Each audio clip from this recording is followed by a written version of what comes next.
The physical universe consists almost entirely of heavy elements, compressed gas, and dense rock. If the goal of existence is to produce advanced consciousness and pure abstract thought, why construct reality out of dumb, decaying matter? In the 11th century, the Persian philosopher Nasser Khosrow provided a logical answer to this paradox.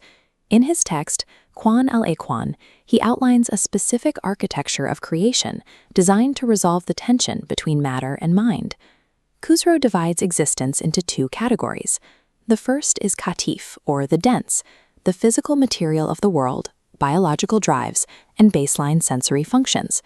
The second is latif, or the subtle, the intellect, rational thought, and the self-aware soul. Khosrow establishes a foundational axiom.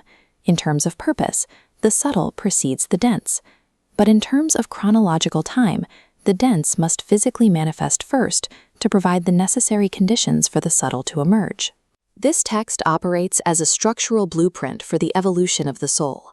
By mapping his mechanics against classical antiquity, modern Western philosophy, and Eastern thought, we can identify a consistent logic underlying these diverse systems. In Khosrow's universe, consciousness is the inevitable result of material development, the specific requirement that justifies the existence of the cosmos. Khosrow illustrates this temporal delay through botany. The entire lifespan and structure of a fruit-bearing tree is justified by the production of its fruit. A tree first produces branches, leaves, and thorns. These are dense and physical, the katif. They function as the structural support for the eventual emergence of the fruit, which is the refined, subtle goal. The branches exist to serve the harvest. Khosrow maps this botanical hierarchy directly onto human biology. He identifies the sensory soul, our appetites and biological reflexes, as the dense branches and thorns of the human entity. The rational soul, the capacity for higher understanding, is the subtle fruit. It appears last in human development, yet it remains the reason the human body exists. This creates a necessary hierarchy. The rational soul is the required ruler of the sensory soul.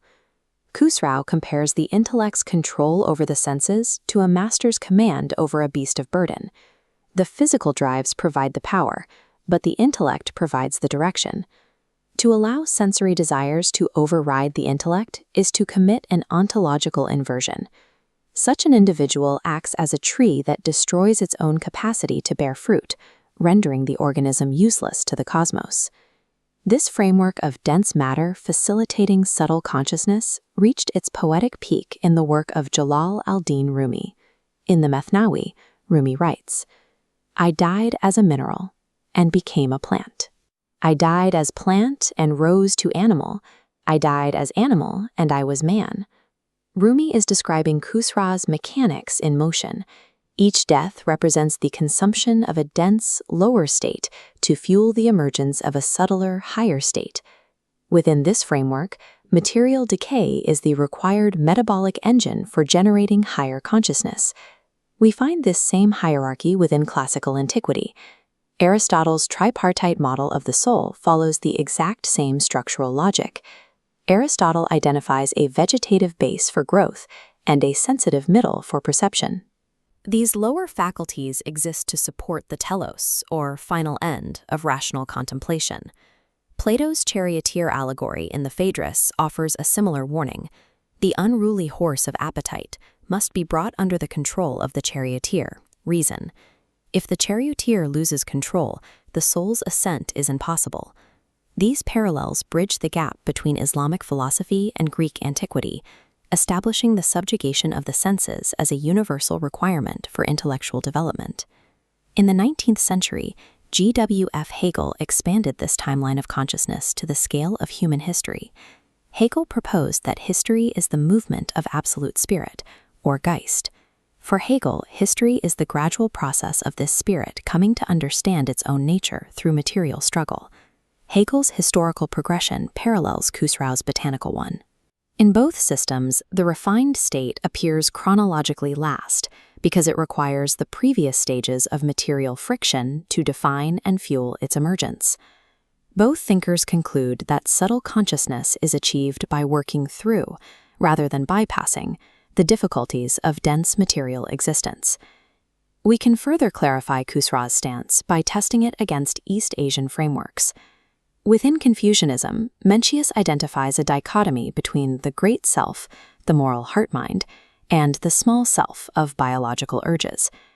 Mencius and Khosrow align on the danger of allowing the small self to govern the great self, which they view as a fundamental corruption of human nature. However, a significant contrast emerges when we look at Taoism and the concept of ziran, the unhewn, natural root of existence. Taoism often emphasizes a return to the subtle origin by stripping away the artificial density of human constructs. For Khosrow, density is not an obstacle to be removed. It is a constructive catalyst. Khosrow views the soul not as seeking a return to a primal state, but as utilizing the resistance of the physical world to forge a distinct, immortal consciousness. This leaves one practical question. How does a human transition from dense matter to eternal consciousness?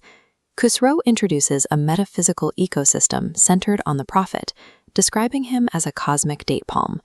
The prophetic date palm draws in the chaotic soil of worldly existence, processing this heavy material into the intellectual fruit of moral law. By submitting to this structure, human souls shed their material density, entering the permanent realm of the universal soul. The consequence of rejecting this process is the loss of one's cosmic purpose. A human who refuses the intellect remains a dense entity, eventually destroyed like a barren tree.